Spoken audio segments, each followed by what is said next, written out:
पर यहाँ जो पंक्तियां पढ़ी गई हैं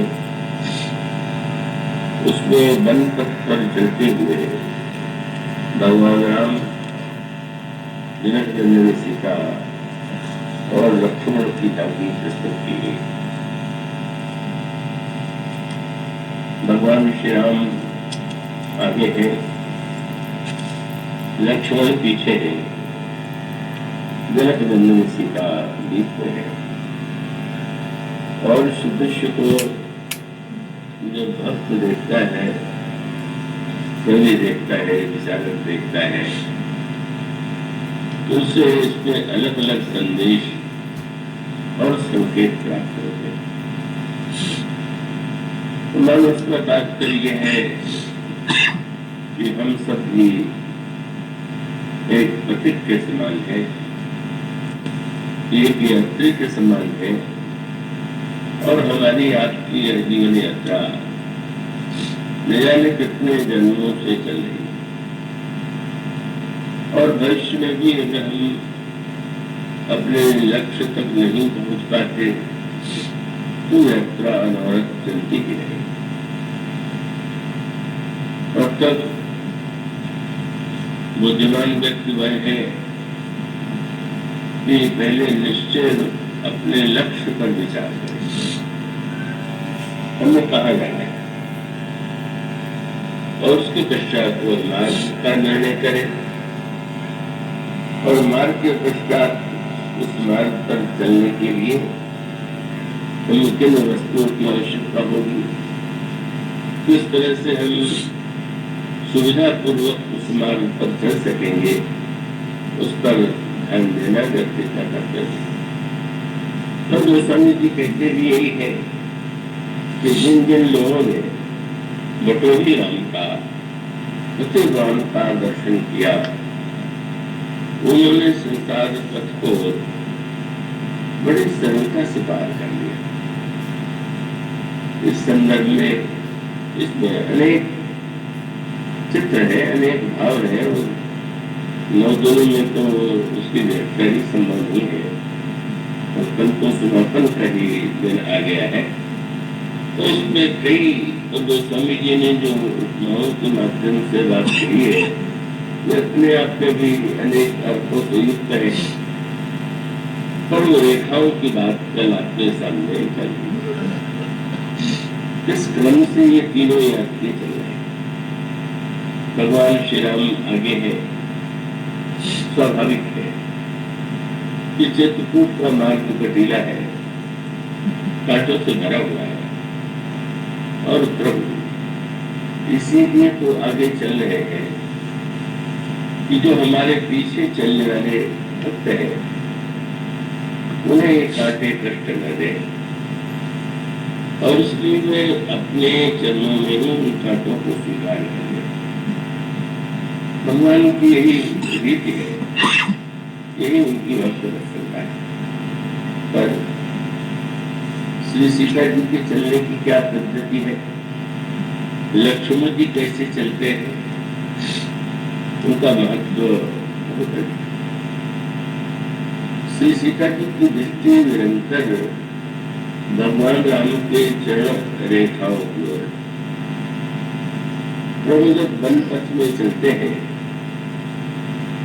तो स्वाभाविक रूप से धूल में उनके चरण चिन्ह बन जाते हैं,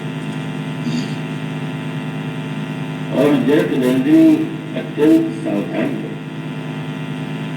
तो स्वामी जी उनके लिए सभी शब्द का प्रयोग करते हैं, डर करके चले। ऐसा न हो कि मेरे चरणों के द्वारा उनके जो चरण चिन्ह भूमि में अंकित है वे मिट जाए। मैं यदि उन चरण चिन्हों पर अपना चरण रख दूंगी तो प्रभु के चरण की रेखाएं मिट जाएंगी। इसलिए जहाँ प्रभु के जो दो पग के चिन्ह बनते हैं उसके मध्य में जनक नंदिनी सीता चरण रख करके चलने, और लक्ष्मण जी को उनका कार्य तो और भी कठिन है। उन्हें तो भगवान राम और जनक नंदिनी सीता, दोनों की चरण रेखाओं की रक्षा करना। इन चिन्हों को वे सावधान है कि मेरे द्वारा न तो उनके चरण की रेखाओं का जो अंकन हुआ है वो मिटना चाहिए, और न तो जनक नंदिनी सीता के चरण जो है उनके द्वारा भी जो दिव्य स्थापित चरण है उन तीनों पर भी मेरा चरण न पड़ जाए, इसलिए वो उन दोनों को दाहिने करके चले। तो जो रेखा है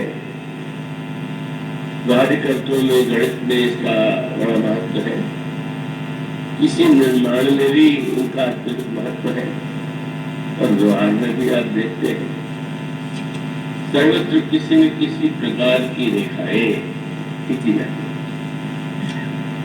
और जब संघर्ष होता है तो उन रेखाओं को लेकर के होता है।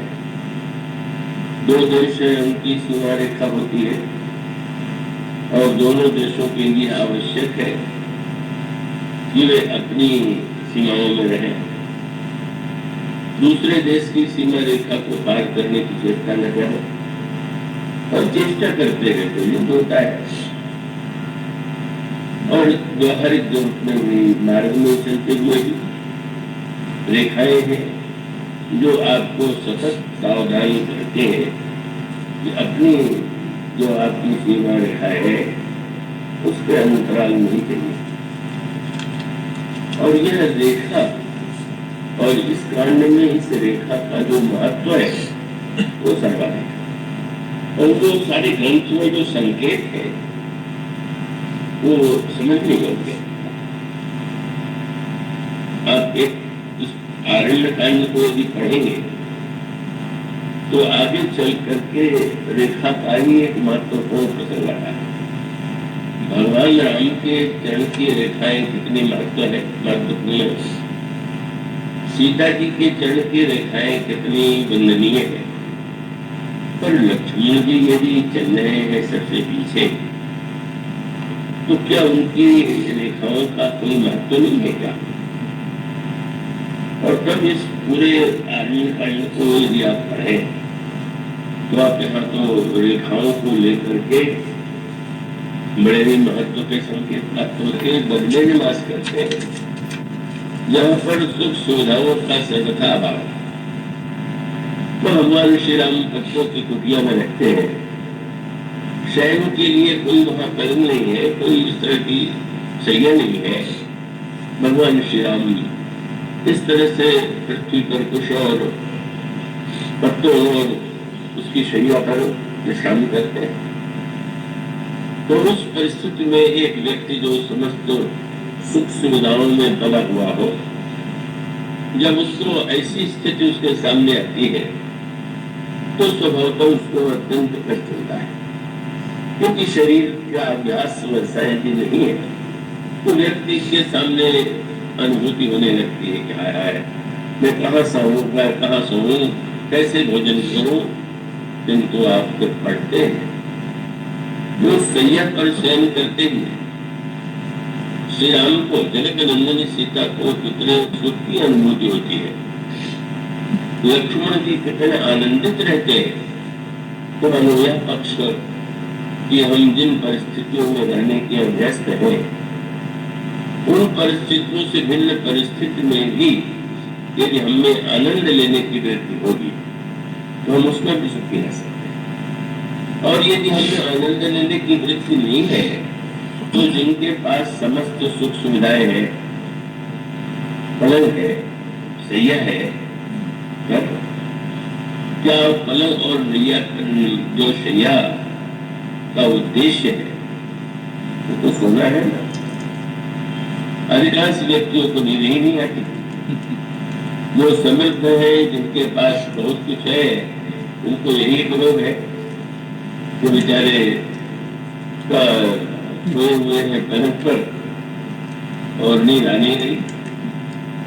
एक ऐसा विस्तृत संघर्ष है तो जहाँ पर व्यक्ति अगर अपने मन को शांत नहीं रख सकता तो पलंग पर दूर से नींद नहीं आएगी।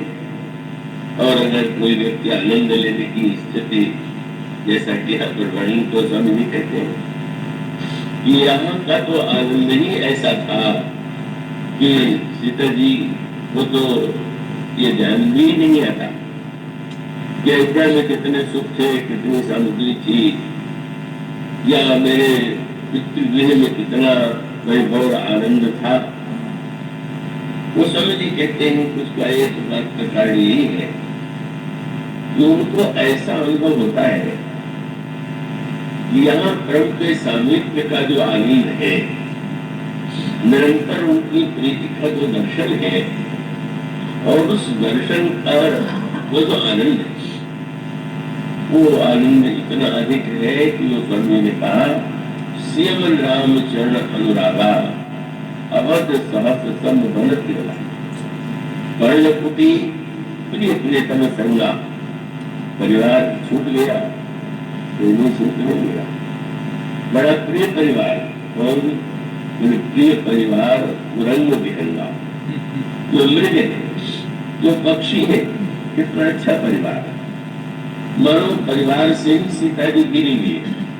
क्या वो पर्णकुटी उनको इतनी दिव्य प्रतीत होती है, जिस पर्णकुटी का निर्माण स्वयं लक्ष्मण जी ने अपने हाथों से किया हो। विचित्र पर्णसाल अति विचित्र लखन लाल निवसत जन नित कृपालु राम जान। तो पर्णकुटी में प्रिय और प्रियतम के संग में जो दिव्य आनंद की अनुभूति हो गई है, और लक्ष्मण जी के प्रति लक्ष्मण की स्थिति क्या है, वो स्वामी जी कहते हैं कि सीता जी और श्री राम लक्ष्मण से इतना प्यार करते हैं और इतना अधिक ध्यान करते हैं कि गोस्वामी जी ने एक दृष्टांत दिया कि जैसे दोनों ऊपर और नीचे की पलकें नेत्र के पुतली की संभाल रखती है कि कोई भी आंख में वस्तु जाने लगे या सामने हो तो पुतलियां का वो ऊपर से उस नेत्र के उसको ढक लेती है। इसी प्रकार से गोस्वामी जी कहते हैं, जोगवन प्रभु सिंह लखन कैसे पलक विलोचन गोलक, जैसे पलकों के द्वारा विलोचन, उस दोनों को निरंतर ये ध्यान बना रहता है कि लक्ष्मण प्रसन्न तो है, लक्ष्मण को किसी प्रकार का कष्ट तो नहीं है। और लक्ष्मण को कैसा लग रहा है, उनको याद तो आती होगी, अयोध्या का राज्य छूट गया है, पत्नी छूट गई है, परिवार छूट गया है। गोस्वामी जी कहते हैं कि लक्ष्मण जी के पास तो स्थिति ये है कि छीन छीन लखी श्री राम पद जाल आप पर ले करतन सपने लखन चित बंधु मात पितु गए। श्री राम उनके बंधु नहीं बन जाते, माँ भी है, पिता भी है, भगवान जितने संबंध हो सकते हैं लक्ष्मण के स्वयं उस दिव्य आनंद की अनुभूति लक्ष्मण को करा रहे, किंतु भगवान श्री राम जीवन का वह पक्ष प्रस्तुत करना चाहते थे जो उसका पक्ष जो है अत्यंत कष्टकारक होता है। और वो पक्ष कब, जब चित्रकूट के स्थान पर वे दंडकारण्य की यात्रा करते हैं। चित्रकूट का वन प्रेम का वन है और दंडकारण्य संशय का वन। बस प्रेम के वन में आनंद ही आनंद है, और जहाँ संशय का वन, और उस जीवन में जब ऐसी स्थितियां आती हैं, ऐसी वृत्तियां आती हैं, तब व्यक्ति कितनी बड़ी विपत्ति और कितने बड़े संकट में घिर जाता है, इसका दिग्दर्शन कराना भी आवश्यक है। और तब प्रभु ने जनक नंदिनी से एकांत में एक योजना बनाई, और वो बड़ा दार्शनिक प्रसंग है। आज कल में उसको लेने में थोड़ी सी कठिनाई है।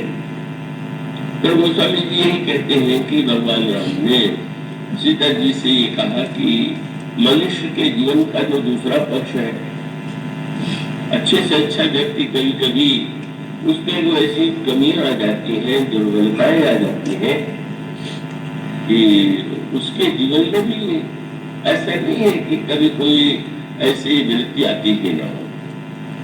तो ये पक्ष जब प्रस्तुत कर रहा है तो प्रभु ने सीता जी के समक्ष एक योजना रखी। प्रसंग दार्शनिक है, केवल इतना संकेत रूप में कर दें तो उसका दार्शनिक आनंद लेने की क्षमता रखते हैं कि रामायण के तात्विक अर्थों में वास्तविक सीता जी का हरण नहीं हुआ। अब वो बड़ी उलझन वाली बात है, उसको मैं उठाऊं कि न उठाऊं, यह भी एक मेरे सामने समस्या है। तो गोस्वामी जी ने ऐसा कहा है। गोस्वामी जी कहते हैं कि भगवान श्री राम ने यह बताया कि जीवन में जब प्रलोभन आता है, जीवन में जब संशय आता है, अविश्वास आता है, तो कितनी बड़ी विपत्ति बड़े से बड़े व्यक्ति के जीवन में भी आ सकती है, यह प्रस्तुत करना। और तब जो योजना थी वो यह थी कि रावण एक स्वर्ण मृग लेकर के आएगा। यहाँ पर प्रभु की जो योजना है वो जानते ही है रावण के द्वारा क्या होने वाला है। और उन्होंने कहा उस मृग को देख करके जो कहना है वो तो बड़ा कठिन कार्य है। और ये कहना है कि मृग बहुत सुंदर है और आप इस मृग को जो स्वर्ण मृग है उसे ललित मंडली सीता के लिए भूमिका तो बड़ी कठिन प्रतीत हुई। और तब प्रभु ने कहा कि एक ही उपाय है कि आप स्वयं अग्नि में निवास करें, एक रूप में, और एक रूप में आपका प्रतिबिंब जो है यहां पर है, पर वो प्रतिबिंब चैतन्य। एक बहुत ही गंभीर प्रसंग है, क्योंकि आप जो पंक्ति पढ़ते हैं उसमें बताया गया कि सीता जी माया है, ब्रह्म जीवों की माया जैसे। तो माया के अनेक अर्थ और अनेक प्रकार की व्याख्याएं की गई हैं। माया का शब्द का प्रयोग बहुधा व्यवहार में भी लोग करते हैं। और माया के अनेक अर्थों में एक अर्थ है कि जो न समझ में आवे ऐसा कुछ, जो जादूगर की जैसे कोई जादूगरी हो, तो वो एक प्रकार के जादूगर की एक माया कह लीजिए। तो साधारण जादूगर भी जब अपने मंच पर कोई घटना प्रस्तुत करते हैं तो वो व्यक्ति चकित हो जाता है, असंभव लगता है। पर यहाँ पर एक दार्शनिक पक्ष यह है, क्या सीता जी, अब तो आज तो बड़ा प्रश्न यही होता है कि सीता जी ने श्री राम का त्याग क्यों किया, और वो प्रश्न तो स्वाभाविक है और सभी को वो प्रसंग पढ़ करके कष्ट होता है। पर वो उसको केवल अगर हम बहिरंग स्तर पर देखें तो कष्टकारक प्रतीत होता है, लेकिन उसके दार्शनिक रूप में जो बात कही गई है, मैं केवल उन लोगों को थोड़ा कह दूंगा जो उसका आनंद ले सके। मैं आगे चल करके उसको विस्तार नहीं दूंगा। और वो ये है कि तत्वता को सीता जी और श्री राम कभी अलग हो सकते हैं, क्योंकि मानो अगर श्री राम शक्तिमान ईश्वर है और श्री सीता जी शक्ति है, तो शक्ति और शक्तिमान दोनों में भिन्नता तो है नहीं। इसीलिए जब भगवान तुलसीदास जी महाराज ने दोनों की वंदना किया, सीता जी और श्री राम की, तो दो पहले तो अलग अलग वंदना किया। उन्होंने कहा मैं माँ जगत जननी सीता के चरणों की को प्रणाम करता हूँ, उनमें नमन करता हूँ और उन चरणों को मैं पकड़ता हूँ जिनकी कृपा से मुझे निर्मल मति प्राप्त होती है। और फिर उन्होंने कहा कि मैं मन वचन कर्म से प्रभु श्री राम के चरणों को प्रणाम करता हूँ, जो धनुष बाण धारण किए हुए भक्तों के विपत्ति का विनाश किया करते हैं। आप लोग पंक्तियां अगर आप रामायण पाठ करते हो, करना ही चाहिए, तो पंक्तियां आपको मिलेंगी पढ़ने को। जगत सुता जगत जननी जानकी, अतिशय प्रिय करुणा जानकी, ताकि जुग पद कमल मनाओ, जासु कृपा निर्मल मति पाओ, पुनि मन वचन कर्म रघुराय। चरण कमल बंदो सुख लायक, राजू नयन धरे धन सहायक, भगत विपत्ति व्यंजन सुखदायक। किंतु दोनों की अलग अलग वंदना करने के बाद फिर गोस्वामी जी एक दोहा लिखते हैं, और उस दोहे में वो एक वेदांत और दर्शन का जो सिद्धांत है उसकी ओर संकेत करते हैं। तो मैं वंदना तो वस्तुतः दोनों की अलग अलग व्यक्तियों के रूप में कर रहा हूँ, और ऐसा ही प्रतीत होता है कि एक पुरुष है एक नारी, पर वस्तुतः भले ही मैं दोनों की वंदना अलग अलग रूपों में करूं, पर वे है नहीं, एक दूसरे से अलग है ही नहीं। और उसके लिए उन्होंने कुछ दृष्टांत दिए। गिरा रथ जल बीच सब, कहिए तो भिन्न न भिन्न, बंदो सीताराम पद जिन्हें परम प्रिय थे। वे कहते हैं जैसे वाणी और अर्थ, ये कहने के लिए तो अलग ही अलग रहेंगे, पर व्यक्ति अगर विचार करके देखे तो अर्थ तो वाणी में ही समाया हुआ। केवल सामने वाला वाणी के द्वारा यदि नहीं समझ पाता तो उसके अर्थ के द्वारा उस वाणी को एक रूप दे दिया जाता है। तो वस्तुतः जो वाक्य आप रामायण की पंक्तियां पढ़ते हैं, अब वक्ता के द्वारा जो उसका अर्थ किया जाता है, व्याख्या किया जाता है, वो वस्तुतः वही है जो शब्दों में। एक बड़े प्रसिद्ध व्यक्ति ने, और अनेक रूपों में लोग प्रशंसा भी करते ही रहते, पर उन्होंने जो प्रशंसा की वो बड़ी अद्भुत थी। ऐसे भी कहने वाले व्यक्ति मिले कि शायद तुलसीदास जी ने भी वैसा नहीं सोचा होगा जैसा आपने सोचा। मुझे कुछ ये व्यर्थ किसी बात प्रतीत होती, पर वो सज्जन ने जो प्रशंसा की वो मुझे बहुत आनंद मिला। उन्होंने कहा आपका प्रवचन सुन के मुझे उतना आनंद आता है जितना रामायण की पंक्तियों को पढ़ के आनंद आता है। और साधारण व्यक्ति को लगा कि इसमें प्रशंसा क्या होगी। ऐसा विचार करके देखिए, जो वक्ता कहता है अगर वो पंक्ति में नहीं है तो उसका केवल एक मिथ्या प्रलाप, वो तो आरोपित बात हो गई। मुझे स्मरण आता है पंचशती के संदर्भ में मुंबई की समिति वाले मुझसे मिले कि हम लोग एक आयोजन करना चाहते हैं, और उसमें देश के सभी जो विशिष्ट मानस के वक्ता और विशेष व्याख्याता हैं उनको बुलाना चाहते हैं। तो मैंने कहा मैं तो ऐसे सम्मेलनों में नहीं जाता हूँ, बहुत आग्रह करने लगे। तो उन्होंने पूछा, मैंने पूछा कि उसमें आपने किन लोगों को बुलाया है। तो उन्होंने जब नाम लिए तो मैंने हंस के यही कहा कि मैं नहीं आऊंगा। क्यों? बोले वो लोग बोलने में स्वतंत्र है, मैं परतंत्र। वो चाहे जो बोल सकते हैं, चाहे जो कह सकते हैं, पर मैं तो लाचार हूँ।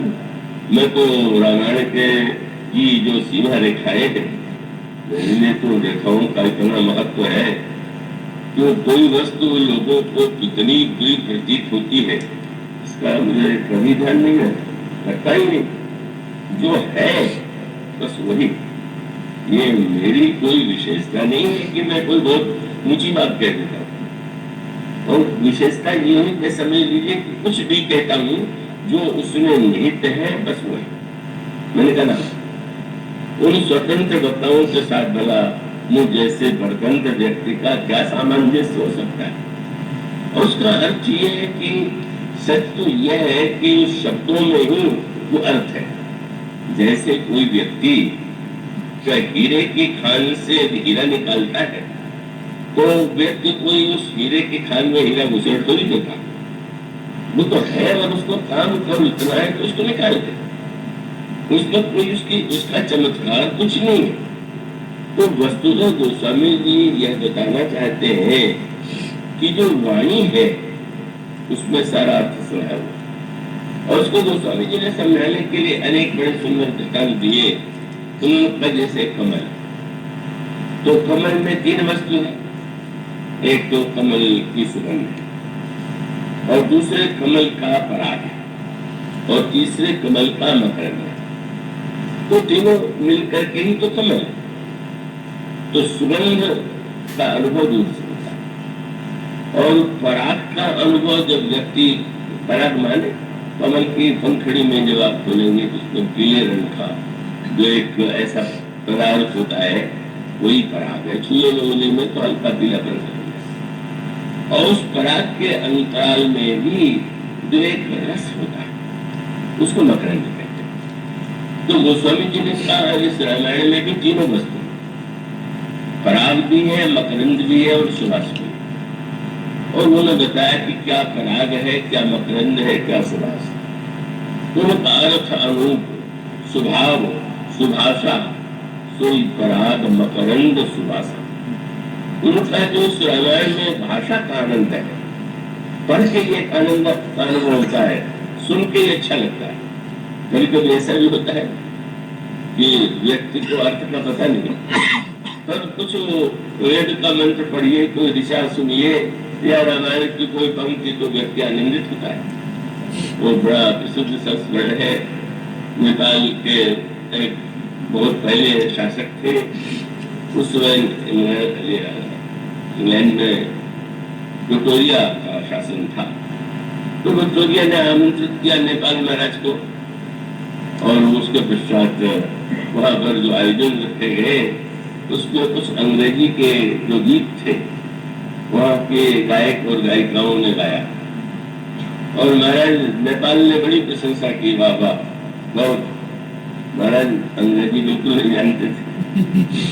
जब उन्होंने प्रशंसा किया तो महारानी से राह ले गया विक्टोरिया से, महाराज आप जो गाया गया उसका अर्थ जानते हैं?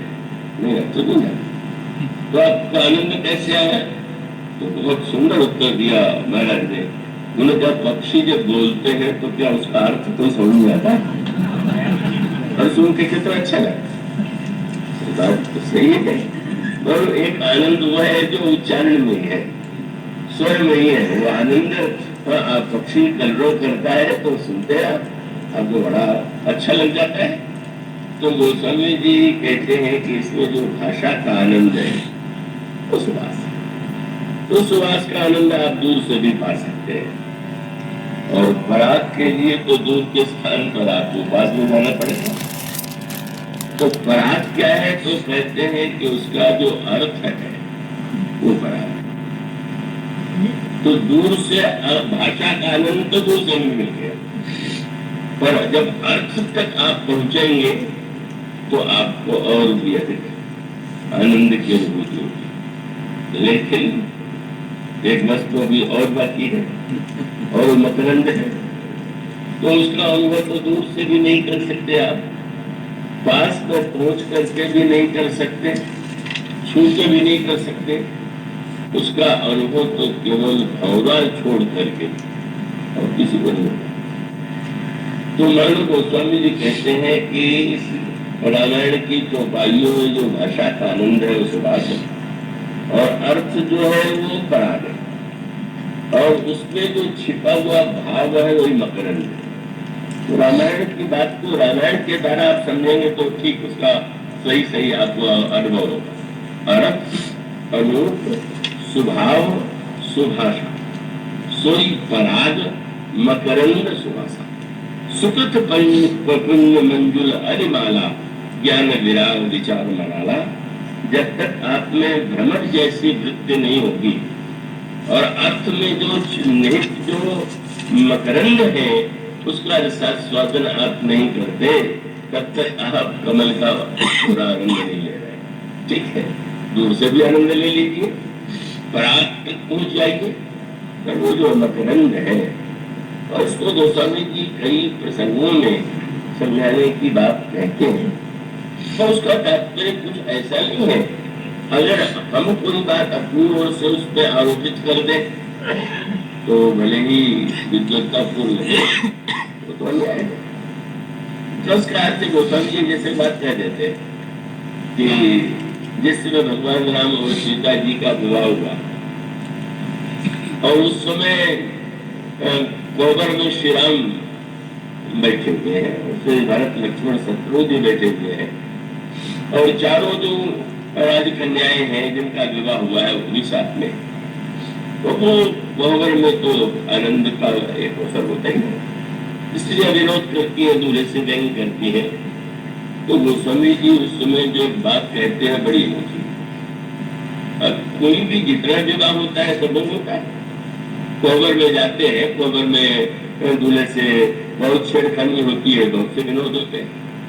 तो गोस्वामी जी इन चारों के विवाह का वर्णन करते हैं, तो विवाह का वर्णन करते हुए गोस्वामी जी एक वाक्य कहते हैं, क्या बोले? कौतुक, विनोद, प्रमोद, प्रेम, ये चार शब्द है। विवाह इस कोबर में जो कौतुक हो रहा है, तो कौतुक तो हर विवाह में होता है और विनोद भी होता है, पर विनोद के बाद प्रमोद बहुधा नहीं होता, और प्रमोद के बाद प्रेम, तो प्रेम जिसे कहते हैं। तो इस विवाह की विशेषता यह है कि इसमें कौतुक, विनोद, प्रमोद, प्रेम। तो किसी ने कहा महाराज जी आपने शब्द तो कह दिए, पर इसका कौतुक, विनोद, प्रमोद, प्रेम में तात्पर्य क्या है? तो आपने तुरंत कह दिया। बस इतना ही समझ लो कि ठीक है। और बहुत से भक्त बड़े सुंदर सुंदर गीत सुनाते हैं, कोबर के गीत, सखियों के विनोद के गीत, तो स्वामी जी ने बहुत सुंदर सुंदर पंक्तियां लिखी, पर वो स्वामी जी ने एक बात कह दी, क्या भाई इसका पूरा रस जो है वो तो सबको नहीं मिलेगा। किसको मिलेगा? बोले कौतुक, विनोद, प्रमोद, प्रेम न जाई कहीं जाने अली, केवल सखिया जानती है। तो अली शब्द के दो अर्थ है, एक तो सखिया और अली का दूसरा अर्थ है दौरा। मानो गोस्वामी जी ने कहा भाई इसका छंद का पाठ कर दीजिए, आपको बहुत अच्छा लगेगा, थोड़ा अर्थ भी समझ लीजिए। पर अगर मकरंद पाना चाहते हैं, रस पाना चाहते हैं, तो आपको तो फिर अली बनना है। मानो यह जो अली वृत्ति है, भ्रमर वृत्ति, ये क्या है? मानो सीता और श्री राम दिखाई देते हैं तो एक वर के रूप में, एक कन्या, एक दुल्हन के रूप में, पुरुष या स्त्री के रूप में, और जो घटनाएं घटित होती हैं तो घटनाएं तो व्यवहारिक जैसे ही दिखाई देती है। और उसके अंतरंग रस को जब सीता जी और श्री राम के चरित्र में जो बहिरंग पक्ष है और उसके अंतरंग में आप जब बैठते जाएंगे तो आपको एक दिव्य रस का अनुभव होगा, और उसके लिए आपको अली वृत्ति की अपेक्षा है। तो गोस्वामी जी यह बताना चाहते हैं कि भगवान राम और सीता जो है वो तो न कभी उनको संयोग होता है न वियोग होता है। वियोग दो व्यक्तियों का होता है और संयोग जो होता है वो भी दो व्यक्तियों का होता है। पर श्री राम के चरित्र में और सीता जी ने तो श्री राम से ये कहना कि वो मिली होगी ठीक नहीं, और ये कहना कि सीता जी श्री राम से अलग हो गई ये भी ठीक नहीं। दोनों बातें सही है, लेकिन दोनों है। मिथिला में भगवान राम सीता का मिलन होता है और दंडकारण्य में भगवान राम और सीता का वियोग होता है। क्यों होता नहीं है? होने का अनुभव कराया जाता है, और उस होने का, जैसे एक जादूगर जब मंच पर कोई खेल दिखाता है तो वस्तुतः वैसा होता नहीं जैसा दिखाई देता है, पर जादूगर की कला है। आपके सामने एक जादूगर दिखाते हैं कोई महिला का, उसको सुला दिया गया सामने, और फिर वो बार बार वो ले करके दो टुकड़े बांटे जा रहे हैं, आप देख रहे हैं। कई बेचारे, और हम तो बहुत निवासी है, तो लड़कपन में लोग देखा करते थे, वो मंच वाले जादूगर तो आते नहीं थे, बेचारे छोटे मोटे जादूगर आते थे। तो सारे खेल के अंत में वो एक खेल दिखाया करते थे, छुरा हाथ में लेकर के कहते थे कि आप लोग जो देना दीजिए नहीं, हम पेट में छुरा मारेंगे। तो बेचारे जो कमजोर दिल वाले थे, जो कोमल हृदय वाले थे, वो तुरंत कुछ भी कुछ जो दे सकते थे वो दे दे रहे, नहीं भाई तुम छुरा मत मारो। पर इतने पर भी वो छुरा मार देता था, और वो छुरा दिखाई दे रहा तो रक्त से भीगा दिखाई दे रहा, आया आया है क्या हो गया। लेकिन थोड़ी देर बाद पता चला कि वो रक्त भी नहीं है और छुरा चलता हुआ दिखाई पड़ा, घाव भी नहीं है। और मंच पर भी आप देखते हैं और सचमुच सुलाया गया और वो किसी धारदार वस्तु से 2 टुकड़े कर दिए गए। कैसे विचित्र दृश्य। पर उसको देखने के बाद फिर जब देखते हैं कि नहीं, वो जितना दिखाई दे रहा था वो जादू था, वो सत्य नहीं। तो जादू का आनंद लीजिए और आनंद लेने के लिए जगते रहिए। जो श्रोता सो रहे, मैंने इसीलिए पुस्तक को लेने में सोचा कि वही शायद कम ही ठीक होगा।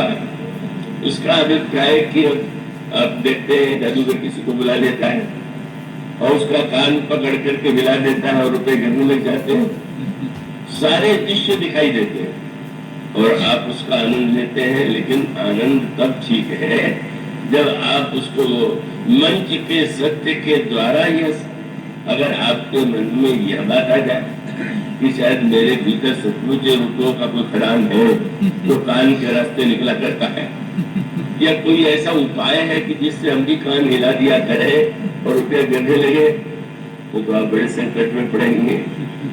तो वस्तुतः ये जो ईश्वर है जिसका न संजोग है न वियोग है, जो है एक, अब मैं कैसे बताया करूं क्यों त्याग कर दिया। दोनों में त्याग का प्रश्न ही कहाँ है। कबहू योग वियोग न जाके, पर संयोग का अर्थ जो है न होते हुए हमारे लिए अर्थ है, और वियोग नहीं है पर वियोग का भी अर्थ है। और उसका अर्थ है कि इन दोनों लीलाओं के द्वारा मायानाथ ने जो खेल करके दिखाया और उस खेल के द्वारा मानव समाज को जो संदेश दिया, जो प्रेरणा दिया, उपदेश दिया, उसी का आनंद लीजिए। आप उसके अंतराल में जब पहुंचेंगे तो आपको तो कोई बात अद्भुत ही दिखाई देगी। तो सीता जी का श्री राम ने त्याग कर दिया, पर कोई ऐसा मंदिर आपने देखा है कि जहाँ राम अकेले हो? हर मंदिर में आज भी श्री राम के साथ सीता जी विराजमान। तो इसलिए उसका केवल बहिरंग अर्थों में जब संयोग वियोग की बात करते हैं तो लगता है, मैं भूल नहीं पाता बचपन में वृद्धा थी, गीता को आप लोग कहते थे, और वो बचपन में कहानी सुनने और उनको सुनाने का बड़ा अभ्यास था, तो कहानी सुनाती थी। पर कहानी सुनाने के बाद वो जो वाक्य कहा करती थी उसका आनंद उतना तो नहीं आ सकता था। कहानी का आनंद तो आता था और वो अंतिम वाक्य का आनंद तो बाद में, बहुत बाद में आया। और वो कहती थी कहानी बड़ी मीठी, कहानी तो बहुत मीठी है पर बात बड़ी झूठी। कहानी मीठी है पर बात बिल्कुल झूठी है। और उसके बाद जोड़ देती थी कहानी बड़ी मीठी, बात बड़ी झूठी, घड़ी घड़ी विश्राम बोलो सीता। वो तो कह देती कि हम लोग उस दोहे को थोड़ी महत्व देते थे, महत्व तो सब कुछ सही लगने लगता था। तो ये जो भगवान राम और सीता का वियोग था वो मायानाथ की एक योजना थी, और योजना बनाई माया और मायानाथ ने मिलकर।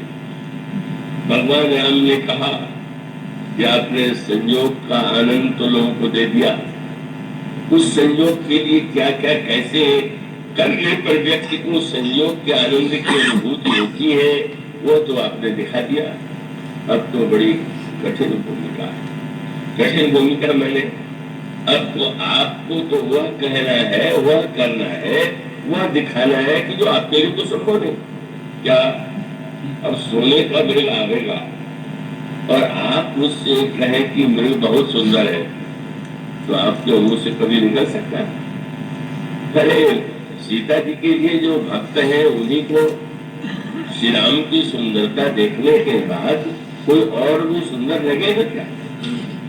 महाराज दशरथ ने जनकपुर के दूतों से पूछ दिया, मेरे पुत्रों को आप लोगों ने देखा? और एक बात पे जोड़ दिया, अब अपनी आंख से देखा, और फिर एक बात को जोड़ दिया, अच्छी तरह से देखा। उन्होंने भैया कहो कुशल दो बारे, तुम नीके निज नैन निहारे, लंबा प्रसंग है। पर एक वाक्य एक उत्तर दे करके दशरथ जी को भाव विभोर कर दिया उन दूतों ने। महाराज आपके पुत्रों को देखा, अपनी आंखों से देखा, अच्छी तरह से देखा। उन्होंने कहा कैसे मान ले कि आप लोगों ने अपनी आंखों से उनको अच्छी तरह देखा? तो कहा महाराज यही बस कहना चाहूंगा कि जब से आपके दोनों भाई पुत्रों को देख लिया तब से दिखाई देने बंद हो गया। उन्होंने शब्द यही कहा कि अब देव देख तो बालक दो, अपन आंख तर आवत। अरे राम की सुंदरता दिखाई दे जाए, अब क्या दिखे, क्या दिखाई देगा? अब वो रावण के लंका का नकली मृग, उसको सुंदर करना पड़ेगा। तो ये सब तो संभव नहीं है, लेकिन नाटक तो कर रहा है।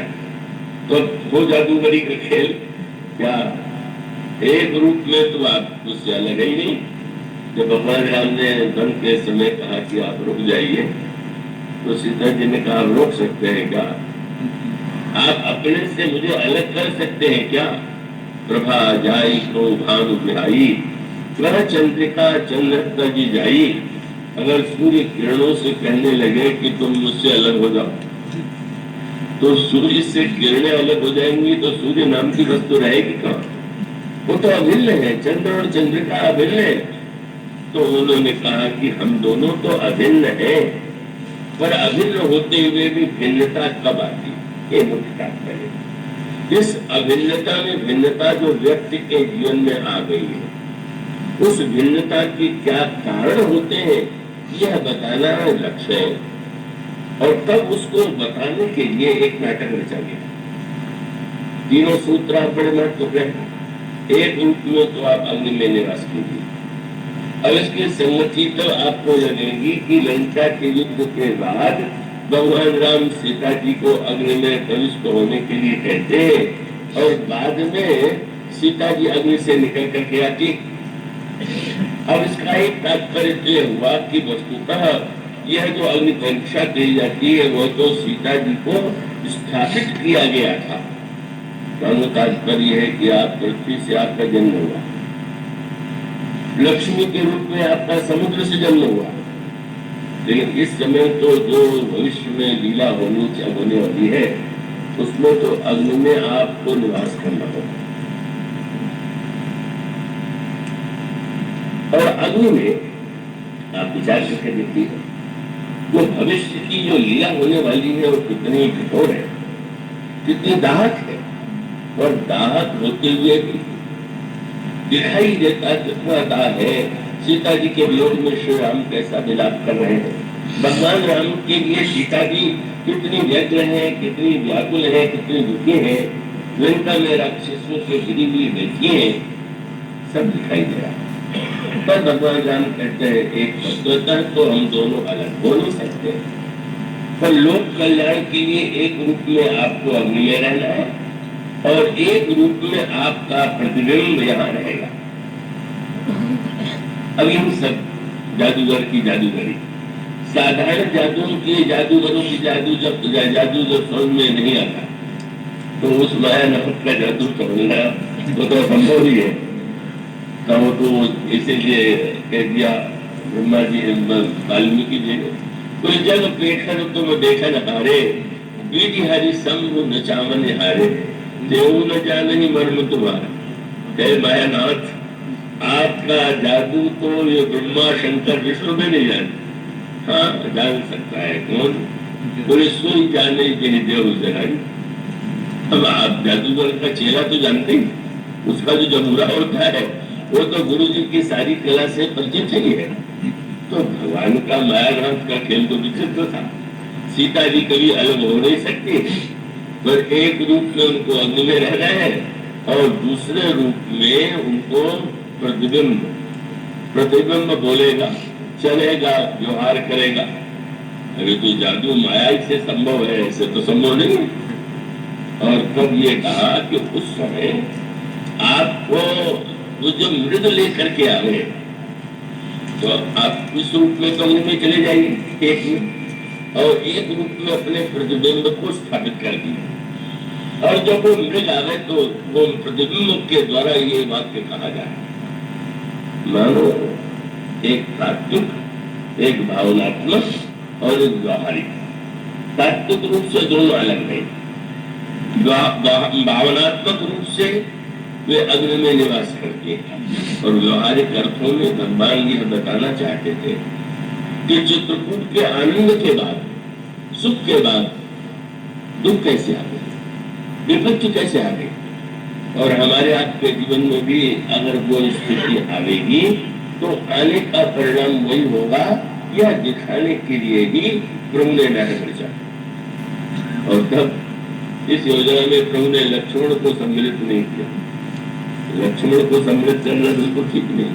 तो अगर मैं कहूँगा कि रावण का वध करने के लिए ऐसा ऐसा ऐसा होगा तो तुरंत कहेगा कि ये व्यर्थ की योजना है, मैं अभी रावण को मार देता हूँ। इसके लिए आप ये क्या बना रहे हैं, आप रोएंगे और व्याकुल होंगे और दुखी होंगे। नहीं, इसलिए अकेले योजना बन गई। अब दृश्य क्या है और वही संकेत। अब वो रावण को मृग लेकर के सोने पाया हुआ है, संकेत। जब मनुष्य के हृदय में लोभ आता है तो जो असंभव वस्तु है वो भी संभव लगने लगती है। ये स्वभाव है कि ये मुने नोट के लोभ में गंवाने वाले व्यक्तियों का नाम निकलते ही रहता है समाचार पत्रों में, और वो निकलता रहता है कि किसी साधु ने ठग लिया। तो पहले तो साधु ही नहीं है जो ठगे, साधु वेशधारी होगा। पर किसी साधु वेशधारी ने आके कह दिया, दिखा दिया तमाशा, उसने एक नोट दिया, उसने दिखा दिया तो मेरा किसी उपाय को मैंने दो बना दिया। तुम्हारे पास जितने नोट है लाओ सबके दूने बना दे। इतना लोभी व्यक्ति बुद्धिहीन हो जाता है कि कई लोग कहा करते हैं कि गृहस्थ बेचारा भोला भाला था, उसको ठग लिया। भोला भाला नहीं था, वो तो दोनों ठगों की लड़ाई थी। एक ठग वो था कि जो सोचता था कि इसका नोट ले ले, और दूसरा सोचता था कि दो रोटी के बदले में अगर नोट ही दूना हो जाता है तो कितना बड़ा लाभ है। यही लोग की दशा होती। जितने लोग होते हैं वो अच्छे खासे लोग, इतने बुद्धिमान व्यक्तियों के द्वारा जो दुख होता है वो होता है कि असंभव को संभव मान लेते हैं। यही बात दिखाना था। तो सोने का मृग तो आज तक कभी हुआ नहीं, पर सोने का मृग देख करके, और वो भी सीता जी को ही कहना है कि बड़ा सुंदर है, और कहने के बाद फिर ये कहना है कि आप मेरे लिए इसे ला दीजिए, जिससे अयोध्या का वैभव नहीं आकृष्ट कर पाए, जिससे मिथिला की संपत्ति आकृष्ट नहीं कर पाई। वो सोने के मृग का लालच पैदा हो गया, सोने के मृग की बात आ गई। प्रभु बताना चाहते थे, ये न समझिए कि आपने कभी बहुत बड़ा बहुत त्याग कर दिया है तो लोग नहीं आते, कब आ जाएगा इसका कोई ठिकाना नहीं।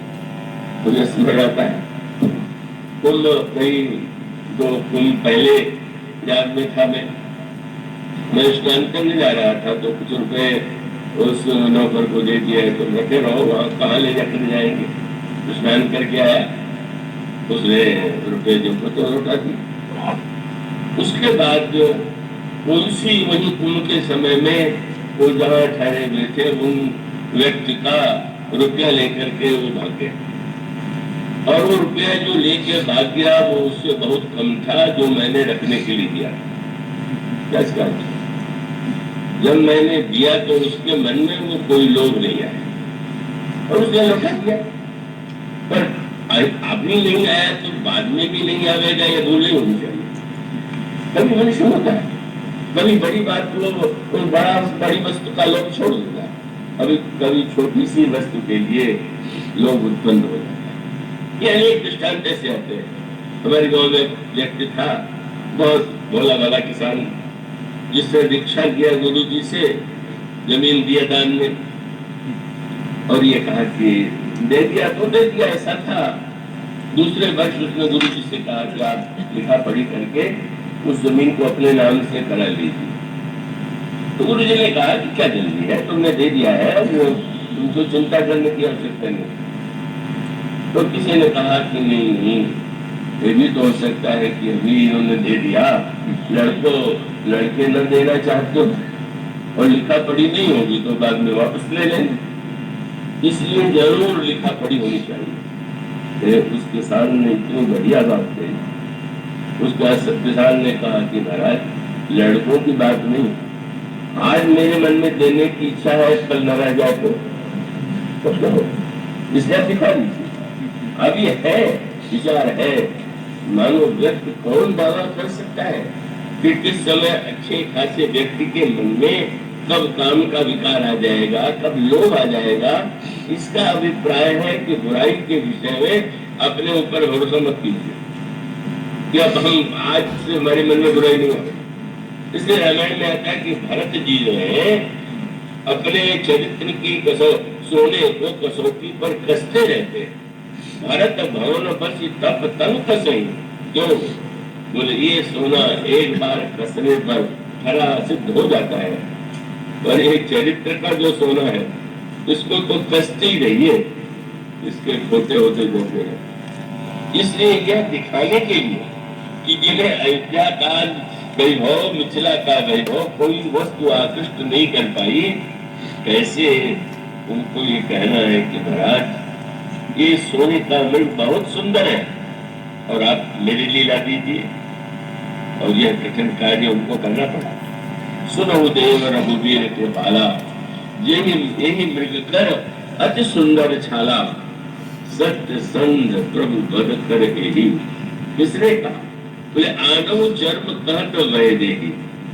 तो स्वामी जी के शब्दों की रचना देखी। वैदेही ने कहा कि मृग का जन्म लाइए, सत्य संध प्रभु बद कर ही, सुनो देव रघुवीर कृपाला, और सत्य संध प्रभु बद कर ही। जब लोभ आता है, जब कामना आती है, तो ईश्वर से भी हम कहते हैं कि हमारी छपरी हो जाए।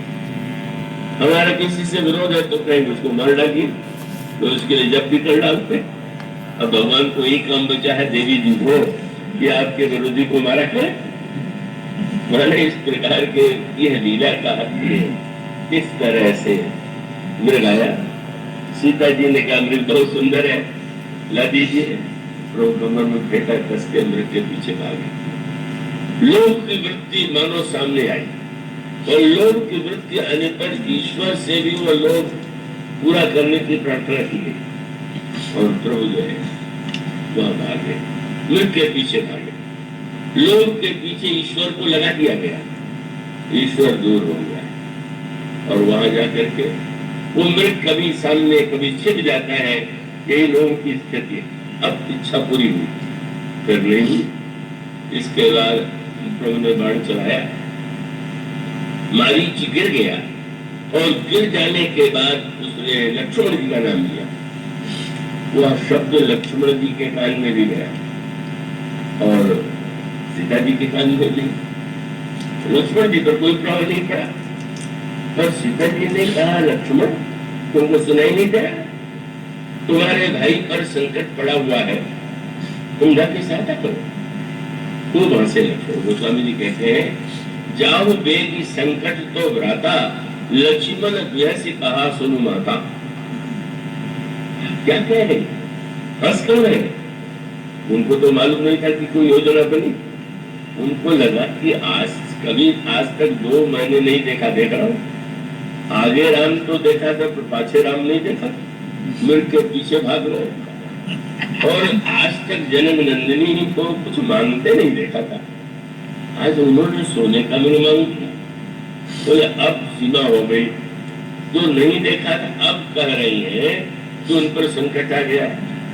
मैं तो यही मानता था, समझता था कि जब जीव पर संकट आता है तो ईश्वर को पुकारता है, और पहली बार माँ से सुन रहा हूँ कि ईश्वर संकट में पड़ा हुआ है और जीव को जाके सहायता करना चाहिए। बहुत हंसे, रोता है, तुम्हारा हृदय कठोर है, निर्दय है, तुम किस तरह से सुन के हंस रहे हो मेरी बात पर? और ऐसे शब्द कह दिए जो नहीं कहनी होती। तो तब कोई सोच रहा है क्या? लक्ष्मण जी ने कहा अब तो जाना ही पड़ेगा। गंभीर हो गए, अभी तो हंस रहे थे। और एक रेखा, भगवान राम की रेखा, सीता जी की रेखा, और आज एक रेखा लक्ष्मण जी ने सीता जी के कुटिया के सामने खींच दिया। मां, मेरी यही प्रार्थना है, क्योंकि प्रभु ने तो नाटक की हद कर दिया। जब मृत के पीछे भागने लगे तो लक्ष्मण जी से कहा सावधान रहना। जी जी, चोरी कराने की योजना बनाई हुई और कह रहे हैं सावधान रहना, बहुत सारा राक्षस है। तो लक्ष्मण जी ने कहा कि प्रभु ने कहा है मेरी यही प्रार्थना है कि आप इस रेखा को न लाइएगा, और आप यदि नहीं लाएंगे तो दूसरा इस रेखा को नहीं लान पाओगे। और परिणाम उल्टा हुआ। नहीं लगने की बात कोशिश सीता जी ने पहले कही, रावण ने तक किया कि वो तो तुम्हारा छोटा देवर है, उसको क्या अधिकार है कि तुम्हारे लिए कोई रेखा खींचे? तुम्हें बलवंत बना रहा है, तुम उसकी आज्ञा मानोगे? मैं तो महात्मा हूँ, सन्यासी हूँ, मुक्ति देने वाला हूँ, मेरी बात मानो। परिणाम क्या हुआ? रेखा लांघते ही जनक नंदन सीता का हरण होगा, और स्वर्ण मृग के लोभ के कारण 400 कोस सोने के दुर्ग में जाना पड़ा।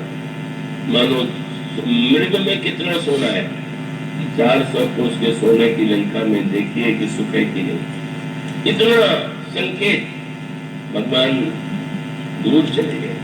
जब हम जीवन में लोभग्रस्त होते हैं, स्वार्थग्रस्त होते हैं, और उससे भी बड़ी बात जब हमारे जीवन में संशय आ जाता है, ईश्वर के बल पर संशय आ गया, वो संकट में पड़ गया। और लक्ष्मण के चरित्र के प्रति संशय उत्पन्न हो गया। जब ईश्वर और संत दोनों पर संशय उत्पन्न हुआ तो नकली संत ने आके ठग लिया। लक्ष्मण असली संत है और रावण नकली संत है। तो नकली संत को देख करके विश्वास उसने का मान लिया, इतने परखे हुए संत को नहीं माना। मानो कितनी विपत्ति और कितना बड़ा संकट आ गया। और इसीलिए जब हनुमान जी जाने लगे तो हनुमान जी लंका में से जब लौटने लगे तो माँ ने यही कहा कि हनुमान, केवल प्रभु के चरणों में ही मेरा प्रणाम मत करना, लक्ष्मण के चरणों में मेरा प्रणाम करें। हनुमान जी घबरा गए सुनकर। माँ के चरणों में लक्ष्मण प्रणाम करते हैं। माँ कहती है लक्ष्मण के चरणों में मेरा प्रणाम कहना, अंग समेत गहन प्रभु चरणा। क्यों? हनुमान जी ने जाना चाहा। माँ ने कहा कि वस्तुतः जो मैंने कष्ट पाया है वो अपराध मैंने लक्ष्मण का ही किया। क्यों? बोले जीवन भर लक्ष्मण ने प्रभु की और मेरे चरणों की रेखा की चिंता किया कि न मिटने पाए, और उसने एक रेखा खींची और मैं उसका पालन नहीं कर पाई, उसकी बात नहीं मान पाई। यही तो दंड, ये जो मैं बंदनी हूँ आज इसीलिए हूँ कि लक्ष्मण की रेखा के महत्व को मैंने नहीं समझा। मैंने माना कि जो राम प्रभु की रेखा मेरी रेखा नहीं, भक्त के वैराग्य की वह रेखा लागने का परिणाम आज में भोग रही। तो परिणाम क्या हुआ? बोले लक्ष्मण आज भी प्रभु के पीछे चल रहा है और आज मैं भटक गई। मुझे लंका क्यों रहना पड़ा? रेखा लागने का परिणाम ये हुआ कि 400 कोस समुद्र की रेखा से मैं घिरी हुई, राक्षसों से मैं घिरी हुई हूँ। लक्ष्मण न तो अटका न भटका, क्योंकि वो निरंतर श्री राम के चरणों को देखता हुआ उनकी मर्यादाओं की, उनके रेखाओं की रक्षा करता रहा। और मैंने रेखा के सत्य को नहीं समझा, रेखा की अवहेलना की, इसलिए तुम लक्ष्मण के चरणों में प्रणाम करके मेरी ओर से क्षमा मांगना कि मैंने जो कुछ अपराध किया है वह सचमुच उसका दंड मेरे लिए बड़े कष्टकारक रूप में सामने आया है। मानो यह जो कांड है वो रेखाओं की ओर संकेत करता है। भगवान जब कोई मर्यादा की रेखा बनाते हैं और भगवान के भक्त जब कोई मर्यादा की रेखा बनाते हैं, उन रेखाओं का जब भी जीवन में उल्लंघन होगा तो हमें संकट और कष्ट भोगना हो, हमें विपत्ति में पड़ना ही पड़ेगा। और इसीलिए सारा खेल तो रेखाओं का ही है। अंत में जनक नंदिनी का हरण होता है।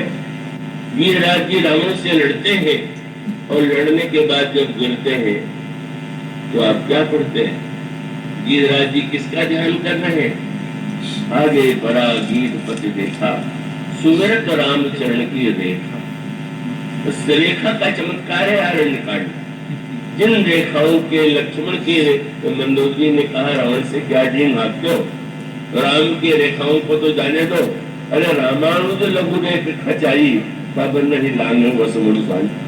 उनको छोटे भाई की रेखा तो तुम लाग नहीं पाए, तुम बड़े बहादुर बनना चाहते हो।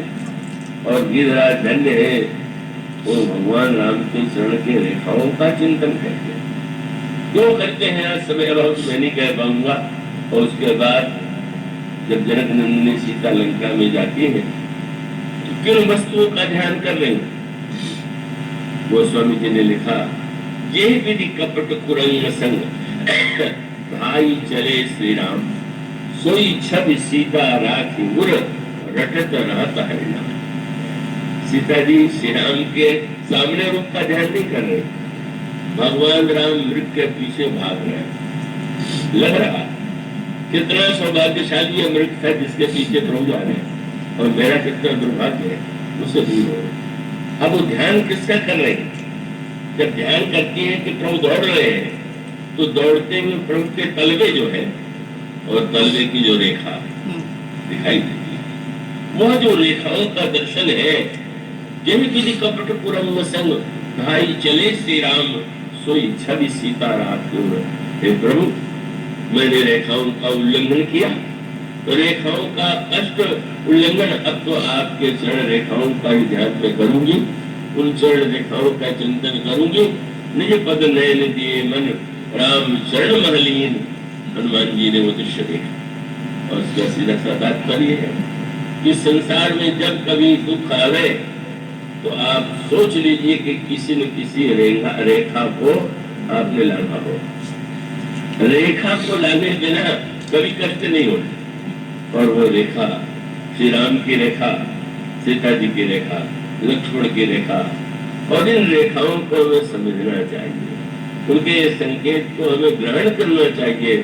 इन रेखाओं में क्या अर्थ है, क्या संदेश है, क्या संकेत है। भगवान राम के चरणों की पताका की रेखा, भगवान राम के चरणों में वज्र की रेखा, भगवान राम के चरणों में कमल की रेखा, भगवान राम के चरणों में अंकुश की रेखा हमें जीवन पथ पर सावधान करती है। चलते हुए इन चारों रेखाओं को मत मिटाइए, तभी आप जीवन में सुखी रह सकेंगे। तो आज तो अधिक और अधिक के पश्चात कल समापन भी है, इसलिए आज प्रसंग को विराम देते हुए कल समापन होगा। ऐसा इतना मुझे बोलिए।